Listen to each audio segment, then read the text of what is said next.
Welcome to the channel. In this video, I'll be taking a look at the Montech Sky 3 case, which released a few months ago. This is my first time building in a Fishtank style case, and it is also my first experience with a case made by Montech.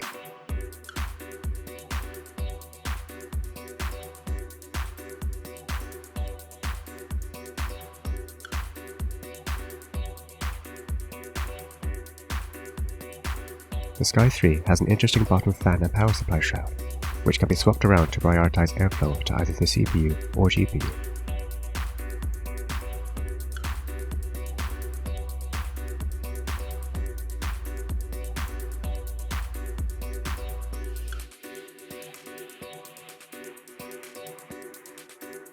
The left side panel is secured with a non-captive screw, and the right side panel is just held in by tabs, with a groove for your fingers to pull it away.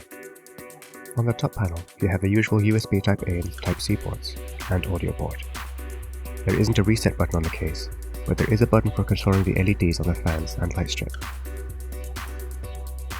The top doesn't have a dust filter, because it is fine mesh, and the fan bracket underneath can also be removed for easier access when building. Here you can see the ventilated strip wrapping around the front and side of the case, and the LED strip.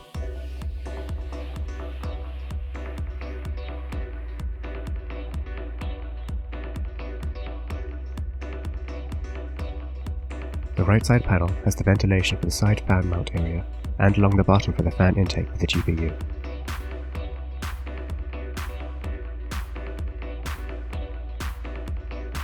Looking behind the right panel, you can see the drive mounting plates underneath the bottom fans, the rotated PSU mount, the integrated fan and ARGB hub, and the main cable routing channel.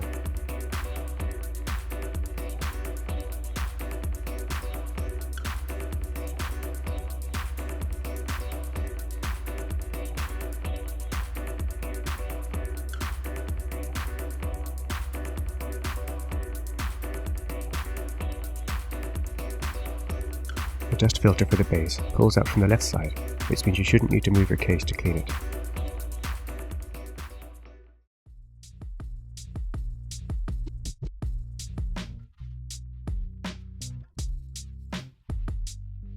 The manual is fairly straightforward. It lists all the accessories that come in the bag, and shows how to remove the various panels, and swap around the fan and PSU shroud.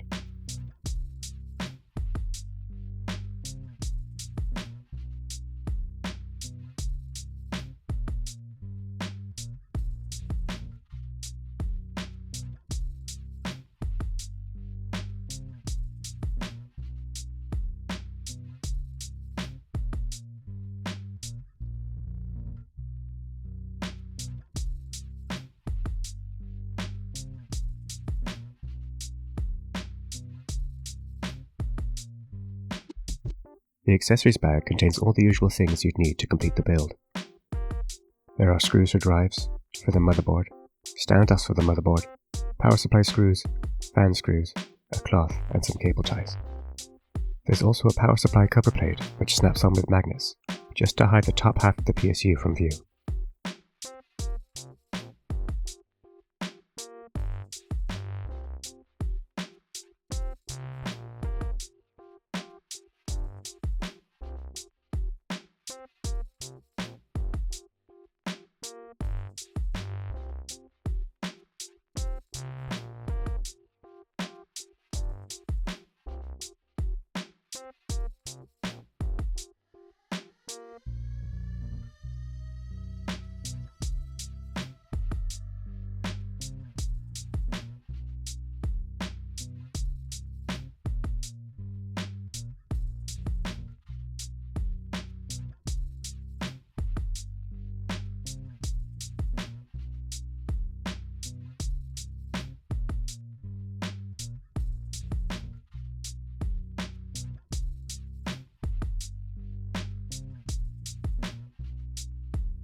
Removing the fan shroud is quite simple.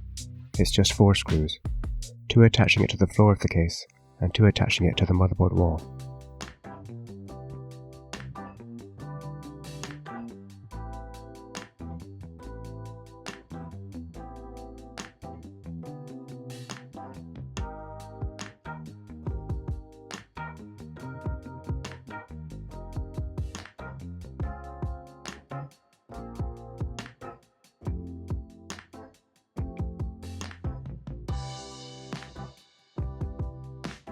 you'll need to unplug the two fans from the fan hub to completely take it out.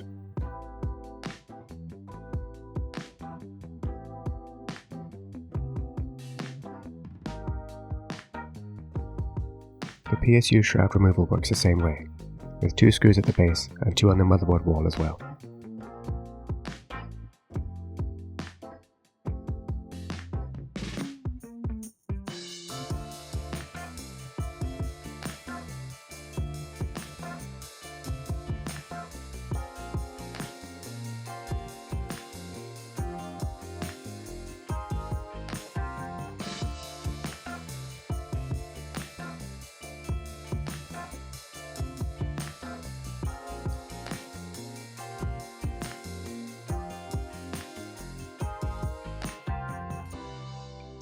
For the installation of the PSU, the max length that is supported is 160mm. My unit, the Corsair RM1000X 2024, is that long, and you can see from the images here that clearance to the side panel is limited to about 40mm. So, if you are considering buying this case, you can work out how much clearance you'll have there, based on the length of the PSU that you'll be using. With 2 HDDs installed below the fan shroud, you can see how little space is left for cable management and possibly airflow.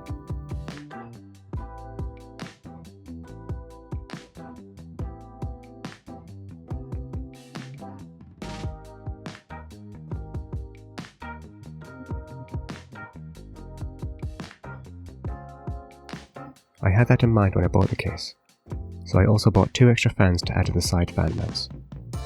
The fans that come with the case, the Montech RX120 Pros, are also available to buy separately, so you can have matching fans in the sides and base if you want. They are 4-pin PWM fans with the standard 5V 3-pin ARGB connectors, and they can daisy chain. They have a 600 to 1600 RPM range.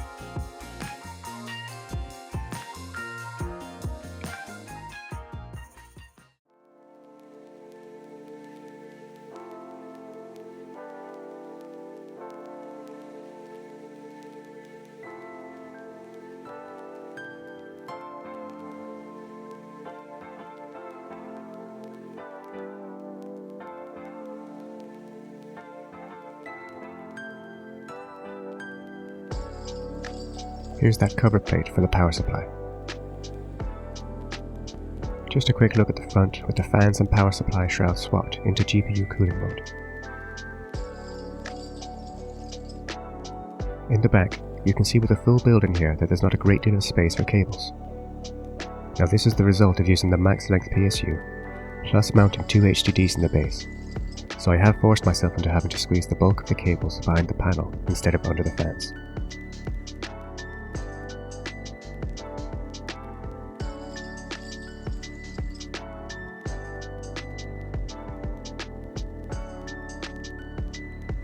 Moving around to the front, you can get an idea of what a full build in here can look like. If you are air cooling, then you have 185mm of clearance, which is plenty, or you can mount up to a 360mm AIO up top.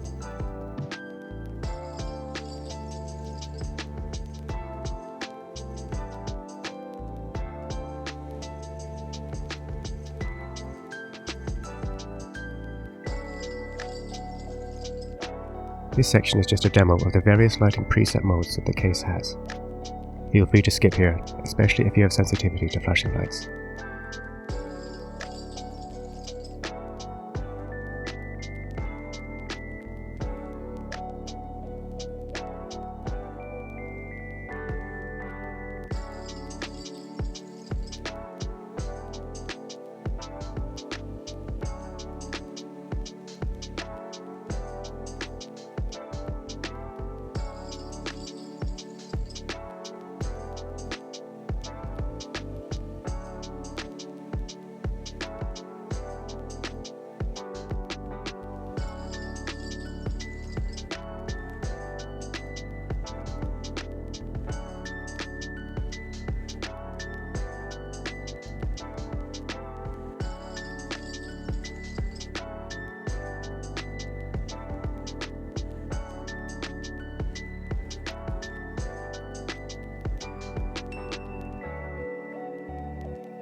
I'll just add in a bit of gameplay here so you can get an idea of the sort of temps that the case can provide.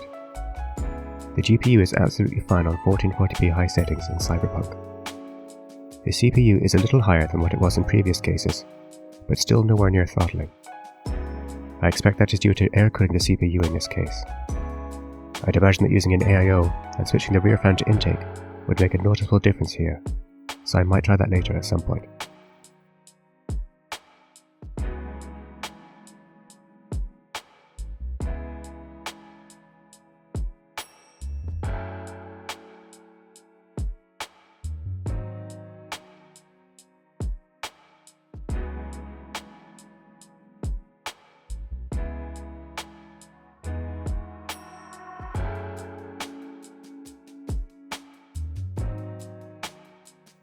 That's it for this video. Overall, I'm pleased with the case. For the features that you get for the price, which for me was around €75, including tax, I think it's great value. The cable management is a bit tight if you max out the hardware, but other than that, the build is quite straightforward.